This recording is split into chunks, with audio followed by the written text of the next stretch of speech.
Guys, for today's video, so muna to ang mga door sa to ang cabinet. So before naman ni siya patihan, namo sa aning masilyahan ang edge. So itong gamit ani is body filler. So ato gina siyang masilyahan sa kay para ligo niya ang edge. So kata body filler.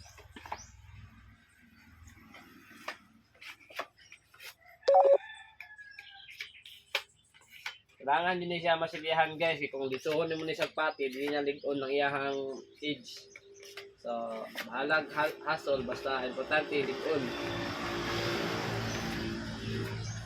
Basta kahoy guys, pwede na diretso nimo ang body filler din, pwede na diretso mo primeran daan.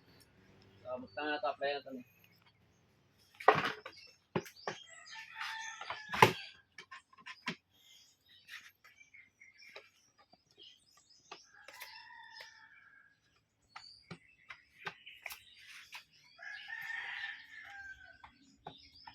Niyan na siya guys.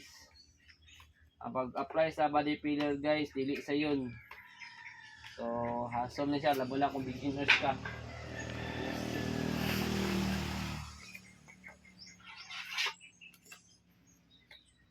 Dili sa yun guys, kay should ni-apply.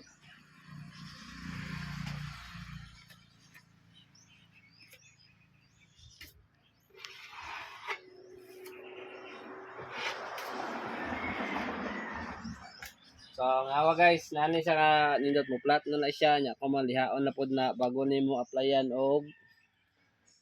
pod nimo og pwede na kay kaduhang coat nimo na pati na kaditso. So, muna ato ang mga portahan guys na patihan na body piliran na.